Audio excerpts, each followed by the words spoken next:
परिणाम।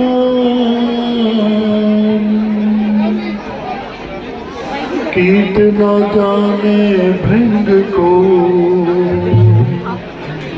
प्रभु करनो आप समान।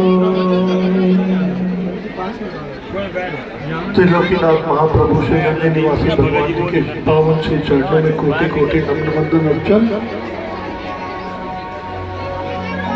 मंचस्थ विराजमान दरबारे नंदी का समस्त विद्वत्सन समाज, आज के इस कार्यक्रम का संयोजन करने वाले कर्णोमयी वात्सल्यमयी श्री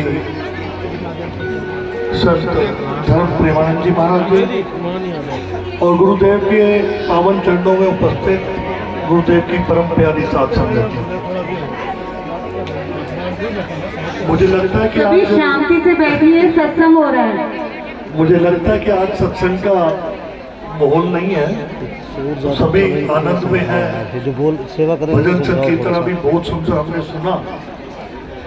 जब भजन संकीर्तन सुन रहा था तो मन बहुत प्रफुल्लित था, हर्षित था, और उसी समय बैठे बैठे मन में एक भाव आया कि जैसे ढोल की आवाज पर आप सभी यहाँ पर नाच रहे हो, जो हमारे पूजनीय संत धर्म प्रेमानंद जी योग शिविर के माध्यम से आपको इतना ज्ञान देते हैं, साधना का मार्ग बतलाते हैं, कितना ही आनंद है अगर ये ढोल की आवाज बिना ढोल के बजे हुए बजने लगे। मेरी बात को समझ रहे हैं आप?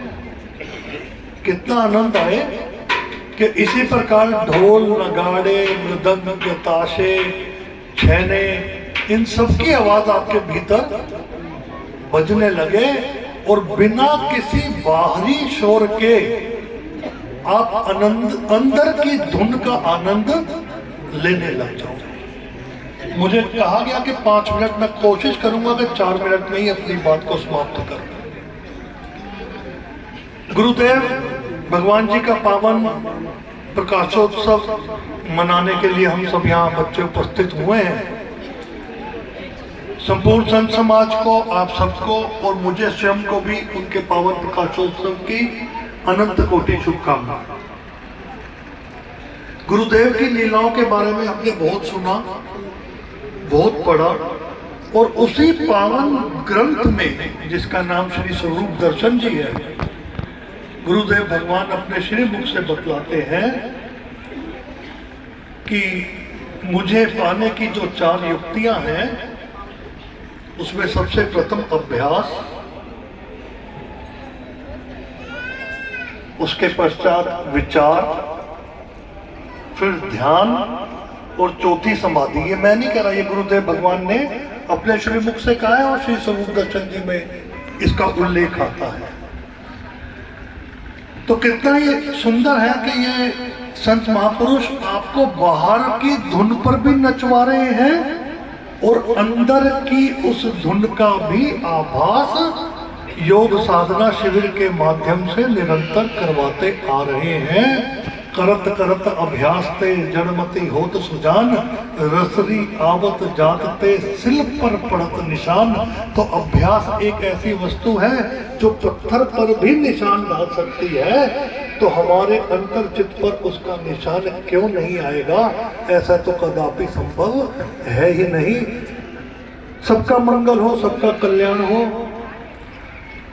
आप ऐसे दिव्य महापुरुषों की सत्य संगति में अपने जीवन को का जो निर्वहन कर रहे हैं, और ये सभी महापुरुष जो यहाँ पर विराजमान हैं, ये आपको सद्ग्रस्त होने का जो उपदेश दे रहे हैं।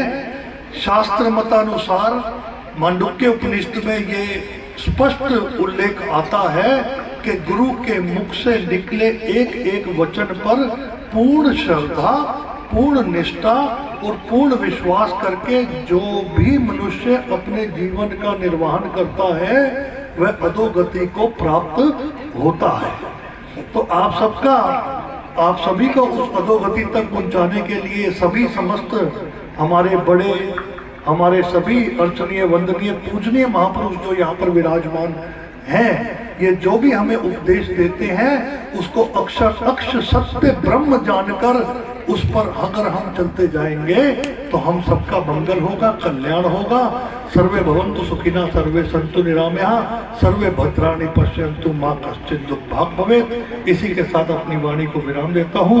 हरि ओम। शांति शांति शांति ओम। अब एक बार जयकारा लगाएंगे, बोले नगली निवासी भगवान की जय श्री नगली निवासी भगवान की जय।